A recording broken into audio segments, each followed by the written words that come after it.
Rendez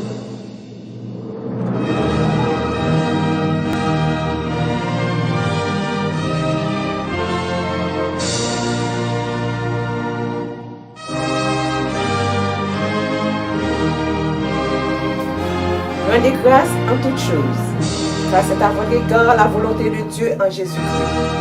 Ne craignez pas l'esprit, ne méprisez pas les prophéties, mais examinez toutes choses, retenez ce qui est bon. Efforce-toi de te présenter devant Dieu comme un homme éprouvé, un ouvrier qui n'a point à rougir, qui dispense droitement la parole de la vérité.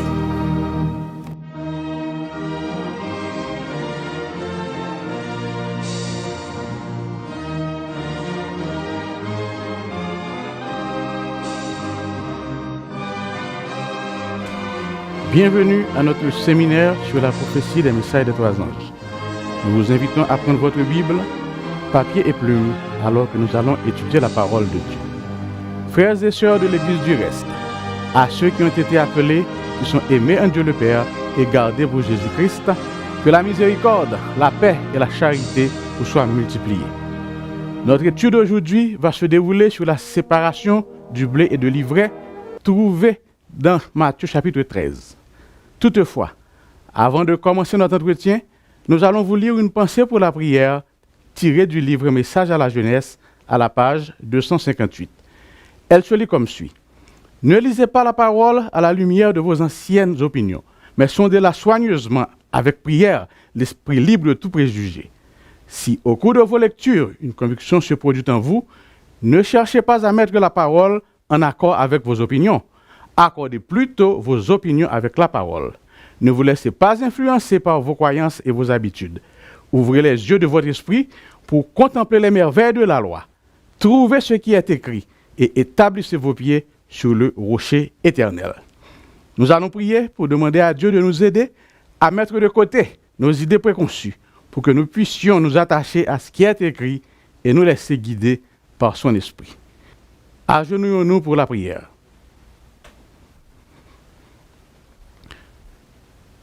Notre Dieu, notre Père, sanctifie-nous par ta parole, car ta parole est la vérité.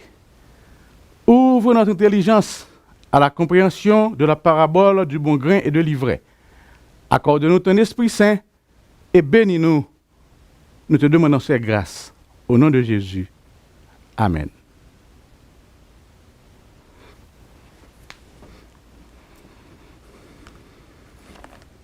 Nous allons ouvrir nos Bibles dans Matthieu chapitre 13 et nous allons lire les versets 24 à 30. Il leur proposa une autre parabole et il dit, « Le royaume des cieux est semblable à un homme qui a semé une bonne semence dans son champ. Mais, pendant que les gens dormaient, son ennemi vint, sema de l'ivraie parmi le blé et s'en alla. Lorsque l'herbe eut poussé et donné du fruit, l'ivraie parut aussi. Les serviteurs du maître de la maison vinrent lui dire, « Seigneur, n'as-tu pas semé une bonne semence dans ton champ? D'où vient donc qu'il y a de l'ivraie? » Il leur répondit, « C'est un ennemi qui a fait cela. » Et les serviteurs lui dirent, « Veux-tu que nous allions l'arracher? » Non, dit-il, de peur qu'en arrachant l'ivraie, vous ne déraciniez en même temps le blé. Laissez croître ensemble l'un et l'autre jusqu'à la moisson, et à l'époque de la moisson, je dirai au moissonneur, arrachez d'abord l'ivraie et liez-la en gerbe pour la brûler, mais amassez le blé dans mon grenier. La parabole de Matthieu 13 est très familière à la plupart des étudiants de la Bible. La parabole commence par montrer un homme qui sème une bonne semence dans son champ. Le monde en fait appartient à Jésus-Christ. La terre, il l'a formée, c'est son champ. Et la bonne semence qu'il a semée dans son champ, c'est son Église. Cependant, tandis que les hommes dormaient, son ennemi sema l'ivraie. Après avoir découvert cela, ses serviteurs proposent de déraciner l'ivraie. Mais l'homme dit d'attendre jusqu'à la moisson, ensuite de rassembler l'ivraie et de la brûler et de mettre le blé dans son grenier propre. Après avoir semé la bonne semence, le Fils de l'homme laissa sa maison et remit l'autorité à ses serviteurs. Indiqua à chacun sa tâche et ordonne au portier de veiller. Marc 13, verset 34. Mais quand il fut parti, les hommes s'endormirent comme les gens sont enclins à le faire quand leur employeur est absent. Ainsi, quelque temps après l'ascension de Christ aux cieux, son ennemi vint, sema l'ivraie parmi le bon grain et s'en alla. Mais puisque ses serviteurs dormaient, ils ne le savaient pas. Quel tableau ironique et tragique! Les sentinelles de Sion, endormis sous ses propres murs, alors que l'ennemi se glisse sans être vu et sans aucune opposition. Oh, quelle affreuse culpabilité d'énormes manquements au devoir repose sur les sentinelles depuis les temps apostoliques. Puisque d'après Larousse, une parabole est une comparaison développée dans un récit et sous laquelle se cachent quelques vérités, et comme les disciples aussi ne comprennent pas ce que voulait dire le maître, la Bible, dans Matthieu 13, versets 36 à 42, apporta la lumière aux disciples en leur expliquant la parabole. Lisons Matthieu chapitre 13, les versets 36 à 42. Alors, il renvoya la foule et entra dans la maison. Ses disciples s'approchèrent de lui et dirent « Explique-nous la parabole de l'ivraie du champ. » Il répondit « Celui qui sème la bonne semence, c'est le Fils de l'homme. Le champ, c'est le monde. La bonne semence, ce sont les fils du royaume. L'ivraie, ce sont les fils du malin. L'ennemi qui l'a semé, c'est le diable. La moisson, c'est la fin du monde.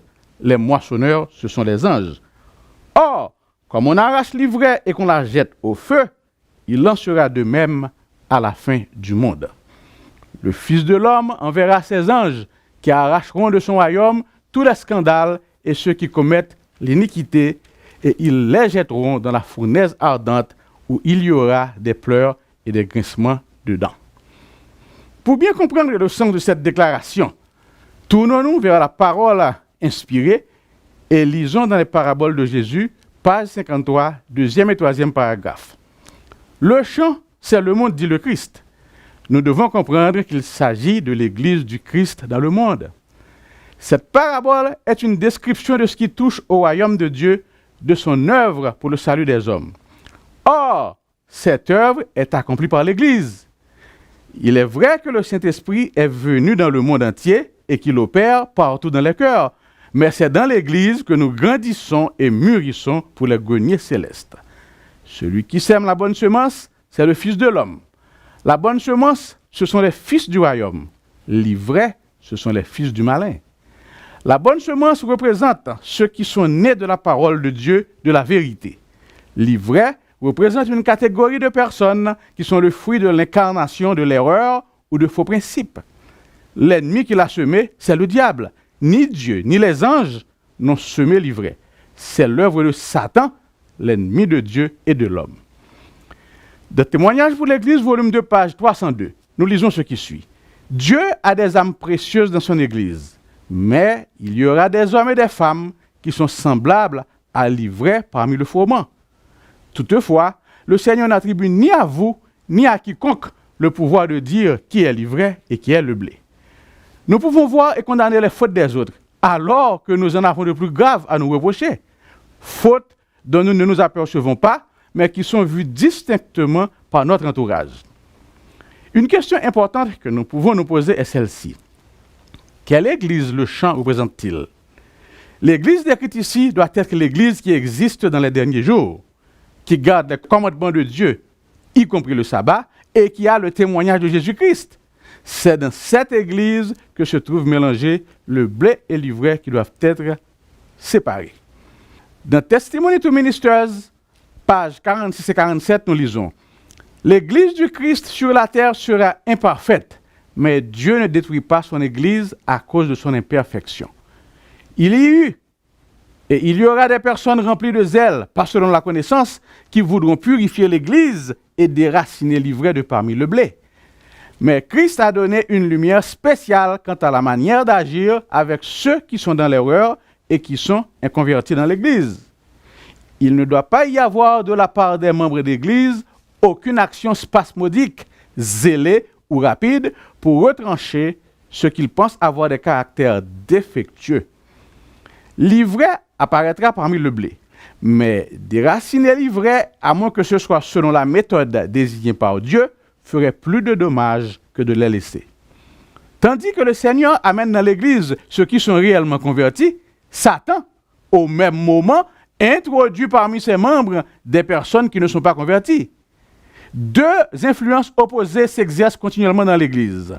L'une travaille pour la purification de l'Église, l'autre travaille à la corruption du peuple de Dieu. L'homme fini est susceptible de se tromper sur le caractère, mais Dieu n'a pas laissé l'œuvre du jugement et le fait de se prononcer sur le caractère à ceux qui ne sont pas qualifiés pour cette œuvre. Nous ne devons pas dire ce qui constitue le blé et ce qui constitue l'ivraie. L'époque de la moisson déterminera pleinement le caractère des deux classes qui sont décrites sous le symbole de l'ivraie et du blé. L'œuvre de séparation est donnée aux anges et elle n'est pas confiée aux mains d'aucun homme. Fin de citation. Relisons cette phrase.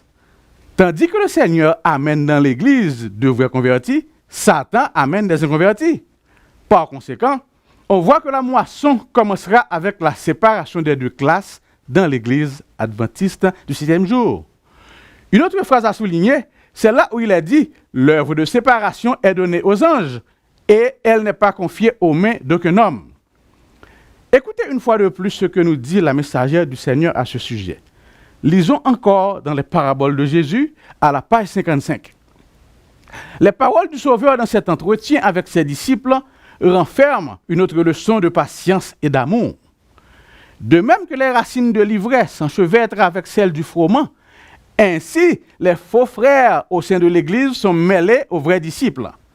Le vrai caractère de ces pseudo-chrétiens n'est pas encore pleinement manifesté. Et si on les éloigne du corps de l'Église, d'autres en seraient scandalisés qui auraient pu rester fermes. L'enseignement de cette parabole est mis en lumière par l'attitude de Dieu à l'égard des hommes et des anges. Satan est un séducteur.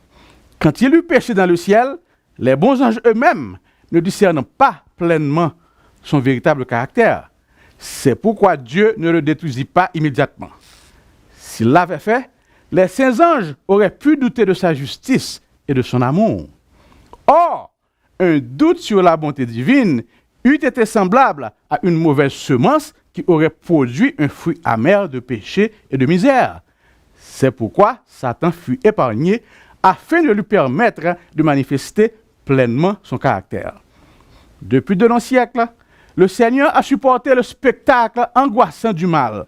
Il a consenti au don infini du calvaire plutôt que de voir des âmes séduites par le malin, car il n'était pas possible d'arracher l'ivraie sans mettre en danger l'existence du bon grain. N'aurions-nous pas autant de patience à l'égard de nos semblables que le Seigneur du ciel et de la terre à l'égard de Satan? Quand la moisson aura-t-elle lieu? Dans Matthieu 13, verset 39, Jésus déclare « La moisson, c'est la fin du monde ». Ce qui porte plusieurs à penser que la moisson aura lieu à la seconde venue de Jésus. Mais est-ce bien le cas? Le terme moisson a été grandement mal interprété. Aussi devons-nous creuser plus profondément dans les Écritures pour pouvoir bien comprendre ce terme. Pour définir le terme moisson, lisons Jérémie 8 où il est écrit « La moisson est passée, l'été est fini et nous ne sommes pas sauvés. » Un point majeur à souligner, c'est que quand la moisson est passée, les méchants réalisent qu'ils sont perdus. En d'autres termes, durant le temps de la moisson, ils pouvaient être sauvés, mais ils ont raté leur opportunité. De plus, quand les méchants font cette déclaration solennelle, la moisson est passée, l'été est fini, nous ne sommes pas sauvés, ils sont encore vivants et ne sont pas encore détruits. De même, le Seigneur Jésus non plus n'est pas encore revenu des cieux. Lisons maintenant Amos 8, versets 11 et 12. « Voici, les jours viennent, dit le Seigneur l'Éternel, où j'enverrai la famine dans le pays, non pas la disette du pain et la soif de l'eau, mais la faim et la soif d'entendre les paroles de l'Éternel. Ils seront alors errants d'une mer à l'autre, du septentrion à l'orient. Ils iront ça et là pour chercher la parole de l'Éternel, et ils ne la trouveront pas. Il nous est dit d'Amos que les méchants cherchent la parole de Dieu, mais ils ne peuvent la trouver. Ici, le même groupe d'individus qui se trouve dans Jérémie 8, verset 20, est mis à nouveau en évidence dans Amos 8, versets 11 et 12. Cette recherche a lieu à la fin définitive du temps de grâce, juste avant la seconde venue de Jésus. Nous voyons ainsi que la moisson se fait durant le temps de grâce. La sœur White déclare dans Parabole de Jésus, page 54, troisième paragraphe. Parmi ceux qui se croient chrétiens, beaucoup se trouveront parmi les réprouvés au dernier jour, tandis que beaucoup d'autres, que leurs voisins jugeaient indignes, auront accès aux portes du ciel. L'homme juge d'après l'apparence, mais Dieu regarde au cœur. L'ivraie et le blé doivent pousser ensemble jusqu'au jour de la moisson. Or, la moisson, c'est la fin du temps de grâce. Comme on peut le voir, la moisson, c'est la dernière portion du temps de grâce, pas après. Par conséquent, l'inspiration est en train de nous dire que la moisson est une partie du temps de grâce et que c'est la dernière section du temps de grâce. Dans Premiers Écrits, page 118, nous lisons « Je vis ensuite le troisième ange. Celui qui m'accompagnait me dit « Son œuvre est redoutable, sa mission est solennelle. Il doit séparer le bon grain de l'ivraie et sceller ou lier les gerbes pour les greniers célestes. Voilà ce qui devrait occuper votre esprit, retenir toute votre attention. » Cette citation met très bien en lumière que c'est le troisième ange qui effectue la moisson et que son œuvre se situe durant le temps de grâce. Par conséquent, la moisson dans l'Église, qui est la moisson ou l'accomplissement de la prophétie d'Ézéchiel 9, a lieu pendant le temps de grâce. Ainsi donc, les anges, les moissonneurs que le Christ enverra, comprennent à la fois celui qui effectue le scellement ou qui lit les gerbes, l'homme vêtu de lin ayant une écritoire à la ceinture, et ceux qui le suivent pour exécuter la destruction, d'abord dans l'Église, puis dans le monde. Lisons Ézéchiel 9, versets 2, 5 et 6. Et voici 6 hommes arrivèrent par le chemin de la porte supérieure du côté du septentrion, chacun son instrument de destruction à la main. Il y avait au milieu d'eux un homme vêtu de lin et portant une écritoire à la ceinture. Il vint se placer près de l'autel d'airain. La gloire du Dieu d'Israël s'éleva du chérubin sur lequel elle était et se dirigea vers le seuil de la maison. Et il appela l'homme vêtu de lin et portant une écritoire à la ceinture. L'Éternel lui dit, « Passe au milieu de la ville, au milieu de Jérusalem, et fais une marque sur le front des hommes qui soupirent et qui gémissent à cause de toutes les abominations qui s'y commettent. » Et à mes oreilles, il dit aux autres, « Passez après lui dans la ville et frappez. Que votre œil soit sans pitié et n'ayez point de miséricorde. Tuez, détruisez les vieillards, les jeunes hommes, les vierges, les enfants et les femmes. Mais n'approchez pas de quiconque aura sur lui la marque. Et commencez par mon sanctuaire. » Ils commencèrent par les anciens qui étaient devant la maison. Il leur dit, souillez la maison et remplissez de morts les parvis. Sortez. Ils sortirent et ils frappèrent dans la ville. Comme ils frappaient et que je restais encore, je tombais sur ma face et je m'écriais, ah, Seigneur éternel, détruiras-tu tout ce qui reste d'Israël en répandant ta fureur sur Jérusalem? Il me répondit, l'iniquité de la maison d'Israël et de Juda est grande, excessive. Le pays est rempli de meurtres. La ville est pleine d'injustice, car ils disent, l'Éternel a abandonné le pays. L'Éternel ne voit rien. Moi aussi, je serai sans pitié et je n'aurai point de miséricorde. Je ferai retomber leurs œuvres sur leurs têtes. Et voici, l'homme vêtu de lin et portant une écritoire à la ceinture rendit cette réponse. J'ai fait ce que tu m'as ordonné. Comme nous venons de le voir, la moisson n'aura pas lieu lors de la seconde venue de Jésus. La moisson est la fin du temps de grâce. C'est la dernière portion du temps de grâce. Prenons maintenant en considération les termes la fin du monde. Les termes la fin du monde incluent le dernier jour, la seconde venue du Christ. Toutefois, les Écritures ne limitent pas sa signification au seul jour final. Dans Hébreux 9, versets 24 à 26, nous lisons « Car Christ n'est pas entré dans un sanctuaire fait de main d'homme en imitation du véritable, mais il est entré dans le ciel même afin de comparaître maintenant pour nous devant la face de Dieu. Et ce n'est pas pour s'offrir lui-même plusieurs fois qu'il y est entré, comme le souverain sacrificateur entre chaque année dans le sanctuaire avec du sang étranger. Autrement, il aurait fallu qu'il eût souffert plusieurs fois depuis la création du monde. Tandis que maintenant, à la fin des siècles, il apparut une seule fois pour abolir le péché par son sacrifice. 1 Corinthiens 10, verset 11 nous dit « Ces choses leur sont arrivées pour servir d'exemple et elles ont été écrites pour notre instruction, à nous qui sommes parvenus à la fin des siècles. » Christ entra au-delà du voile une fois pour toutes à la fin du monde. En tant qu'adventistes du 6e jour, nous sommes pleinement conscients du ministère du Christ dans le lieu saint et dans le lieu très saint du sanctuaire céleste.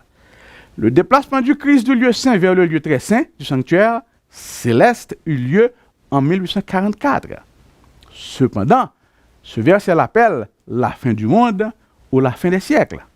De même, dans 1 Corinthiens 10, verset 11, nous lisons « Ces choses sont écrites pour ceux qui sont parvenus à la fin du monde ». Ce texte de l'Écriture parle de ceux qui vivent dans les derniers jours de l'histoire de la terre, c'est-à-dire à la fin du monde. Ceci montre de façon concluante que les termes « la fin du monde » ne sont pas limités aux derniers jours. Ainsi, le terme « la fin du monde » signifie dans le contexte de Matthieu 13 la dernière section du temps de grâce. La moisson, c'est vraiment la fin du monde. Par conséquent, la moisson commence par l'enlèvement de l'ivraie dans l'église adventiste du 6e jour. Qui survivra à la séparation du blé et de l'ivraie dans l'église? Lisons pour notre édification Apocalypse 14, versets 1, 4 et 5. Je regardais et voici l'agneau se tenait sur la montagne de Sion et avec lui 144 000 personnes qui avaient son nom et le nom de son Père écrit sur leur front. Ce sont ceux qui ne se sont pas souillés avec des femmes, car ils sont vierges. Ils suivent l'agneau partout où il va. Ils ont été rachetés d'entre les hommes comme des prémices pour Dieu et pour l'agneau. Et dans leur bouche, il ne s'est point trouvé de mensonge, car ils sont irrépréhensibles. Les 144 000 sont les seuls qui survivront à la séparation du blé et de l'ivraie, car ils sont vierges, irrépréhensibles. Ils ont été rachetés d'entre les hommes comme des prémices ou premiers fruits de la moisson pour Dieu et pour l'agneau. Les 144 000 représentent un chiffre littéral, parce qu'ils peuvent être comptés comme le montre la déclaration suivante. Dans le grand criblage qui doit bientôt se produire, nous serons mieux à même de mesurer la force d'Israël. La force d'Israël, ce sont les 144 000. Les adventistes du 7e jour sont l'Israël d'aujourd'hui. Ainsi, les 144 000 sont scellés dans l'église adventiste du 7e jour.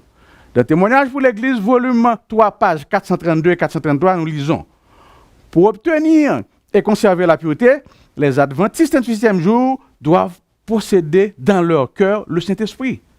Le Seigneur m'a montré que quand l'Israël spirituel s'humiliera devant lui et bannira toute souillure, il écoutera ses prières en faveur des malades et donnera de l'efficacité au remède. Comme on le sait, une moisson, c'est le résultat d'un effort, d'un labeur, l'engrangement de la récolte, le remplissage des greniers. C'est à ce moment-là que commence la tâche la plus ardue de l'année. Quoique le temps de la moisson soit la période la plus courte de l'année de la moisson, l'œuvre de la récolte ne s'effectue pas en un moment. Elle prend du temps. Le produit de la récolte n'est pas engrangé directement du champ vers le grenier. Autrement, on aurait une masse agglomérée et non pas une moisson. On fauche d'abord le blé, puis on le lie en gerbe. Après, on bat le grain que l'on met ensuite dans le grenier. Puis, l'on détruit la balle et l'ivraie. Ce travail, l'œuvre de la moisson, est accompli pendant l'automne. Nous voyons par là que la moisson a lieu à une époque se trouvant après que l'été est fini et avant que l'hiver soit venu. Quand les méchants réalisent que la moisson est passée, l'été est fini et qu'ils ne sont pas sauvés, cela veut dire en d'autres termes qu'ils réalisent que la porte de la grâce est définitivement fermée pour eux. Lorsque Noé entra dans l'arche avec sa famille et tous les animaux, et que l'ange de Dieu ferma la porte de l'arche, de telle sorte que personne ne puisse y entrer, la Bible nous dit qu'il s'écoula 7 jours avant que la pluie ne commence à tomber. De même, quand les 54 000 qui constitueront le blé dans l'église auront été scellés, l'ivraie ou les méchants dans l'église auront la sourde et sûre intuition qu'ils sont perdus. C'est à ce moment-là que l'affolement va les saisir et que, comme les vierges folles de la parabole, ils vont courir pour aller ça et là à la recherche de l'huile supplémentaire, car leurs lampes s'éteignent. Il est à remarquer que la fin du temps de grâce pour l'Église et pour le monde sont deux événements bien distincts. La première est une représentation en miniature de la seconde. Concernant la fin du temps de grâce pour l'Église, voici ce que nous lisons dans Service chrétien, page 70. Le temps des jugements destructeurs pour l'Église est aussi le temps de grâce pour ceux qui n'ont pas eu l'occasion de connaître la vérité.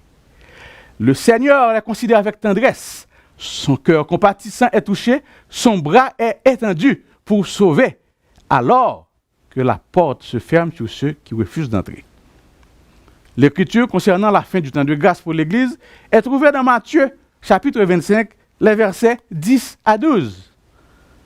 Pendant qu'elles allaient en acheter, l'époux arriva, celles qui étaient prêtes entrèrent avec lui dans la salle des noces, et la porte fut fermée. Plus tard, les autres vierges vinrent et dirent « Seigneur, Seigneur, ouvre-nous » Mais il répondit « Je vous le dis en vérité, je ne vous connais pas. » Concernant la fin du temps de grâce pour le monde, nous lisons dans Apocalypse 22, verset 11. « Que celui qui est injuste soit encore injuste, que celui qui est souillé se souille encore, et que le juste pratique encore la justice, et que celui qui est saint se sanctifie encore. » C'est à l'époque de la moisson que Jean-Baptiste faisait allusion quand il disait de Jésus que c'est lui qui baptisera du Saint-Esprit et de feu. Matthieu 3, verset 12 dit de Jésus qu'il a son vent dans la main, il nettoiera son air, son église, et il amassera son blé dans le grenier, dans le royaume. Mais il brûlera la paille dans un feu qui ne s'éteint point. En d'autres termes, ceux qui dans l'église auront le sceau de Dieu sont ceux qui seront baptisés du Saint-Esprit, tandis que les méchants qui constituent l'ivraie sont ceux qui seront baptisés de feu. Dans Ésaïe 66, versets 15 et 16, nous retrouvons la même image du baptême de feu. Car voici, l'Éternel arrive dans un feu, et ses chars sont comme un tourbillon. Il convertit sa colère en un brasier et ses menaces en flammes de feu. C'est par le feu que l'Éternel exerce ses jugements, c'est par son glaive qu'il châtie toute chair. Et ceux que tuera l'Éternel seront en grand nombre. Retournons à Matthieu 13, versets 40 à 43. Or, comme on arrache l'ivraie et qu'on la jette au feu, il en sera de même à la fin du monde. Le Fils de l'homme enverra ses anges qui arrachera de son royaume tous les scandales et ceux qui commettent l'iniquité. Et ils les jetteront dans la fournaise ardente où il y aura des pleurs et des grincements dedans. Alors, les justes resplendiront comme le soleil dans le royaume de leur Père. Que celui qui a des oreilles pour entendre, entende. L'ordre d'enlever de son royaume tous les scandales et ceux qui commettent l'iniquité ne signifie pas de rassembler les saints de la terre pour les emmener au ciel. Pas plus qu'il ne signifie pas la destruction des méchants sur la terre. Car les premiers, le blé, doivent être rassemblés non pas directement au ciel, mais d'abord dans le grenier, le royaume sur la terre. Et les seconds, l'ivraie, ne doivent pas être détruits immédiatement. Ils doivent être d'abord liés en gerbe pour être détruits ensuite. Ce texte de l'Écriture montre que Dieu arrachera de son royaume, son Église, tous les scandales. En d'autres termes, l'ivraie. Seuls les justes seront laissés, ce qui résultera en une Église pure. C'est alors que, revêtue de l'armure de la justice du Christ, l'Église se prépare au combat final. Belle comme la lune, pure comme le soleil, mais terrible comme des troupes sous leur bannière, elle s'avance dans le monde en vainqueur et pour vaincre. Prophète Zéwa, page 549. En conclusion, laissez-moi vous dire que les prophéties sont la lumière du ciel à nos pieds.